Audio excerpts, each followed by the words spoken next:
Join me in welcoming Minister Ralph Weiler. Hey, Ralph, how you doing today?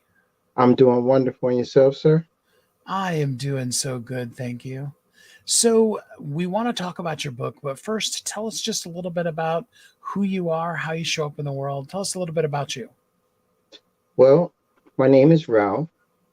I'm from Chicago, and I, like most people, just to get to the nuts and bolts of things, consider myself to do good in the world, to show up good on a good day, a good way, and just see the good in everything. And over time, having that mantra, you have a tendency to fall into an addiction with it. So you seek the good and just everything that seems like there's hopeless situations, and you show up and you show approve until one day you realize that your approval and good is an external thing. And so when you realize that, the book came about because I started reflecting from the inside out as opposed to seeking from the outside what good looked like. So from good from the inside, I found that I needed something to grab a hold of, a word of sorts. And so different things would come about in my day that in the turmoil of things and me trying to just not just rise to the occasion of the do-gooder mantra and just kind of pull back to see and evaluate from a different scenario. I allowed myself to pause and reflect. And in pausing and reflecting, I had to identify what that was. So it was a word that would come about in my dark days or nights or whatever, where I just felt like, wow, I just need just something to hold on to just kind of cancel out the noise, if you would. And from that word, I look for what does the word really mean? Define the word. And once that word became something of value, scripture just came from nowhere. And I found myself becoming more immersed by scripture, and it became a motivator for me that uh, I just said maybe someone else out there could use the same. So I just transferred what worked for me from a dark space to the light, I guess, if you would, for lack of a better term.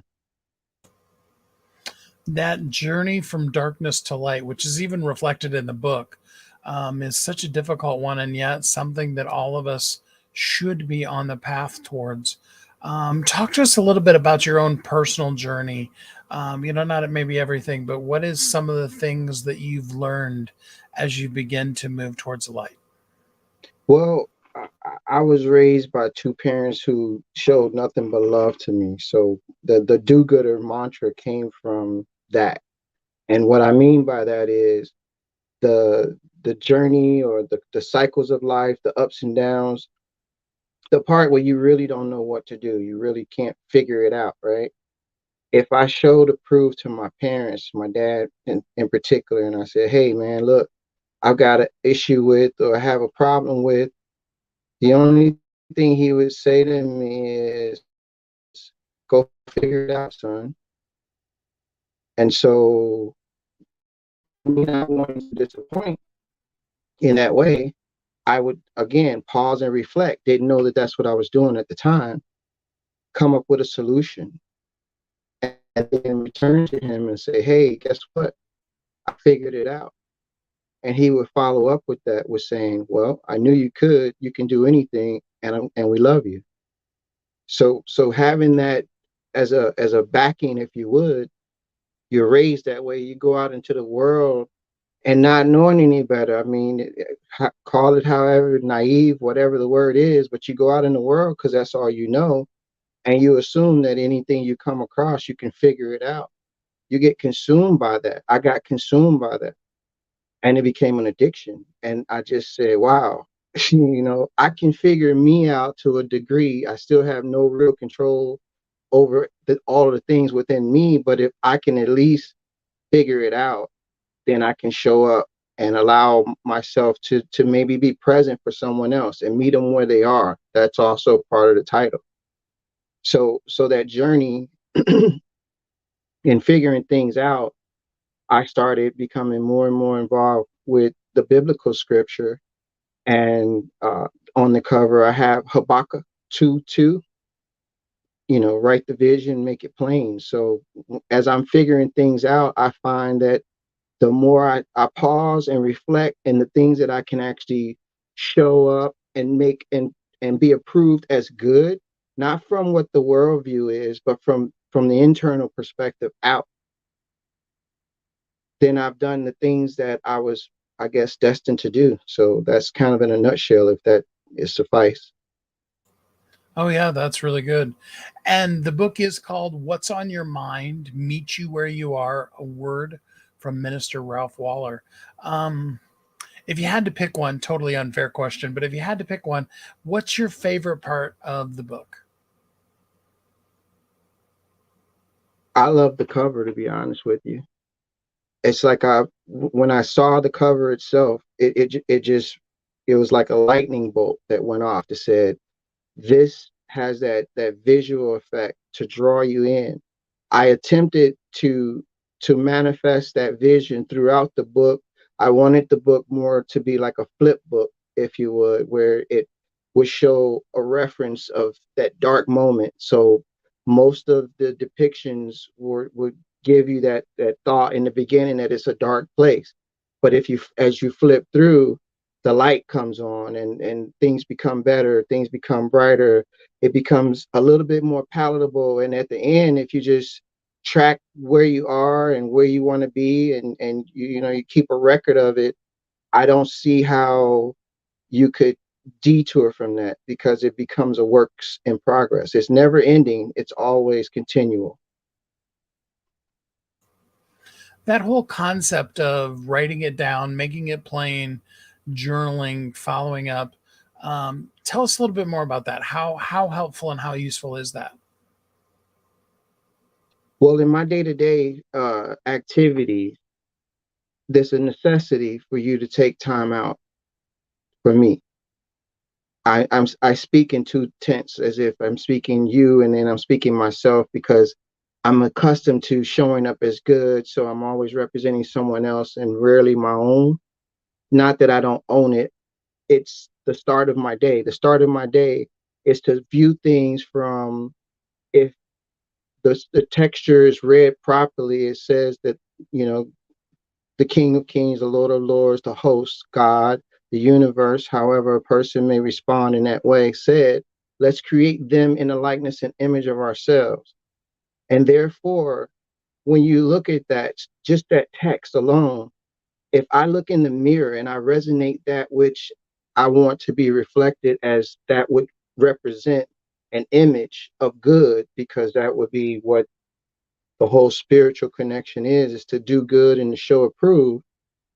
If I see the good in the mirror, and then I mirror what I match, and I go out in the world and I keep showing up as such, from that position, I'm always starting out from a good place. How I end up and where I end up, it's still a matter of showing up. That absolutely makes sense. So, for the people who you'd like to go deeper with, how can they take this journey even further with you? What's beyond the book that you can help people with? I'm looking to do some coaching, teaching, training, mentoring, uh, more in alignment with helping others to see that it's from within as opposed to being without. Meaning, if I take the time out in my day to really figure out where I want to be and how I want my day to be, and then I go and I set off in that journey, there's a predetermined purpose. So that's where a lot of people, in my opinion, are finding themselves with no, what they say, no purpose. You have to sometimes just pause and reflect, and pause and reflect. And to the exterior world, this is what I know from my experience. It may appear as if I've cut off the outside world, because I'm literally thinking from the inside now. But I can tell you that the better part of my life was the opposite of that. And that's where I had to do a switch. And that hard switch is is a it's a area that you would almost think like you just lost it, like everything is hopeless, sort of like the mantra of the seed, the planter, the sower, it growing, the roots. It's a start, but it starts where it's in a dark place, and then it just kind of implodes from the inside, and then it takes its course in order to grow into something. And so that's my journey, is to help others figure out where they are, right?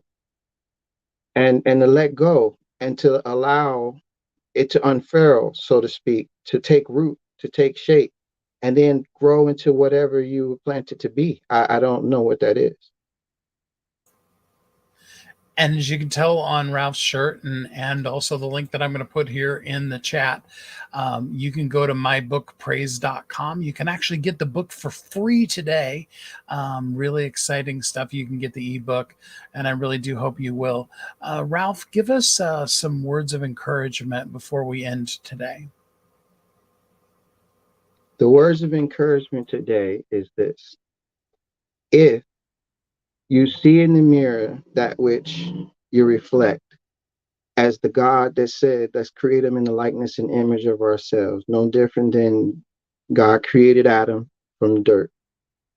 And when Adam arose, the very first thing he said was, what do you call these things to be? The things that God had made creation of, he brought to Adam first and gave Adam opportunity to speak life to it. So just know that the God spirit in you, the eternal spirit in you, is asking you, what do you call it to be? What do you see it as? The reflection is how you, from your position, where you are right now, view you in what it is that you say it to be.